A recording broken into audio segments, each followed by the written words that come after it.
DD Tamil நேயர்களுக்கு வணக்கம். இன்றைக்கி உலகில் பல மொழிகளில் நீங்கள் கேட்டிருப்பீங்க. ஆனால் உடல் கூறும் மொழி அப்படின்னு ஒரு மொழி இருக்குது. அது தெரியுமா உங்களுக்கு? தெரியும், இது எல்லாருமே பண்ணிட்டு தான் இருக்கிறோம். ஆனால் இது உடல் கூறும் மொழி அப்படின்னு உங்களுக்கு தெரியாது, அவ்வளோதான் வித்தியாசம். சரி, உடல் கூறும் மொழின்னா உங்களோட உறுப்பு உங்ககிட்ட பேசுறது, அதுதான் உங்களுக்கு உங்கள் உறுப்பு சொல்லுகிற ஒரு மொழிக்கு பேர் தான் உடல் கூறும் மொழிகள் அப்படின்னு சொல்லி நான் இன்றைக்கி எடுத்துருக்கிறேன். ஃபார் எக்ஸாம்பிள், இப்போ உங்களுக்கு நாக்கு உணர்ந்து போச்சு அப்படின்னு சொன்னால் அந்த நாக்கு என்ன சொல்லுது?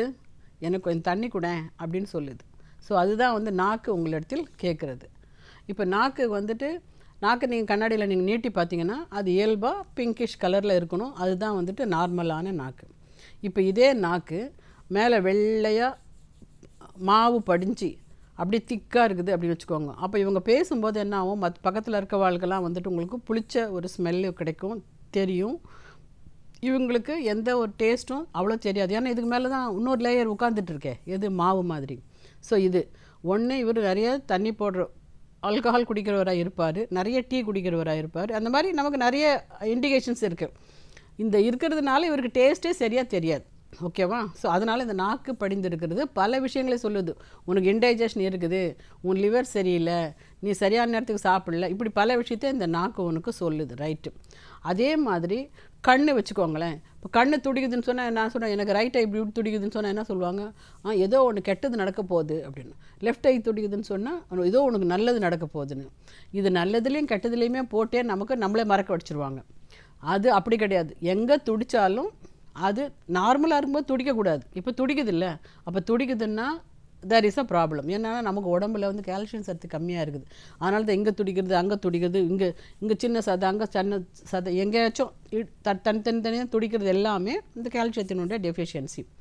சரி, உட்கார்னேங்கிறாங்க வெளியில் 5 பேரும் உட்காந்துக்கிறோம், ஆனால் ஒருத்தருக்கு மாத்திரம் நிறைய குளிருது அப்படின்னு என்ன அர்த்தம்? இந்த சாதாரண கிளைமேட்டு அவங்களுக்கு ஒத்துக்கல அப்படின்னா, எனக்கு அதிக அளவுக்கு குளிர் தெரியுதுன்னு சொன்னால் எனக்கு உள்ள அயோடின் லெவல் கொஞ்சம் கம்மியாக இருக்குதுன்னு சொல்லி அர்த்தம்.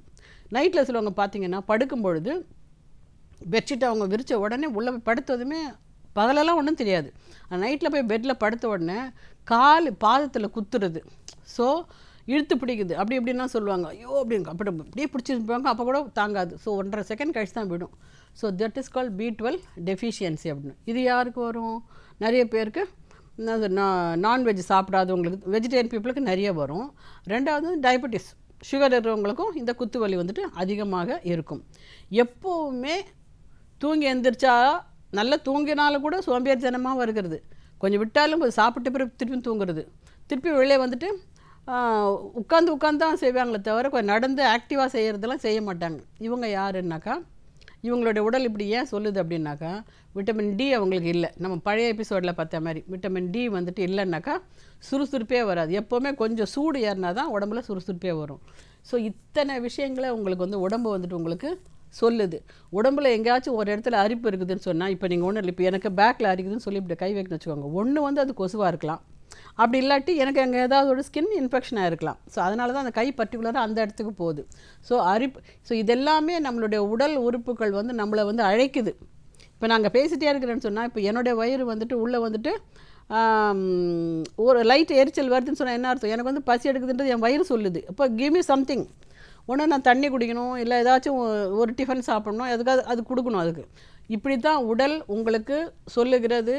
அதை நீங்கள் அட்டென்ட் பண்ணுங்கள் இமீடியட்டாக. அதே மாதிரி பிளாடர் ஃபுல்லாகிடுச்சின்னு ஒன்றுக்கு வர்றது சொல்லுது பாடி. இமீடியட்டாக போயிட்டு இவாக்குவேட் பண்ணுங்கள். அப்படி பண்ணாமல் அப்படி வச்சுருந்தேன்னா பிளாடர் வீக்னஸ் ஆகிடும். ஸோ இது எல்லாமே ஏன் உங்கள் உறுப்பு சொல்கிறத கவனிக்க சொல்கிறேன்னா, யார் ஒருத்தன் தன்னைத்தான் ஸ்நேகிக்கிறானோ அவனுக்கு தான் மற்றவங்களையும் ஸ்நேகிக்கக்கூடிய ஒரு குவாலிட்டி கிடைக்கும். நீ உன்னோட உறுப்புகளோடு இணைந்து வாழ்ந்தால்தான் நீ மற்றவங்களோட சொசைட்டியில் இணைந்து வாழ முடியும். இது நலமாக வாழ்வதற்கு நான் சொல்லும் வழி. நன்றி, வணக்கம்.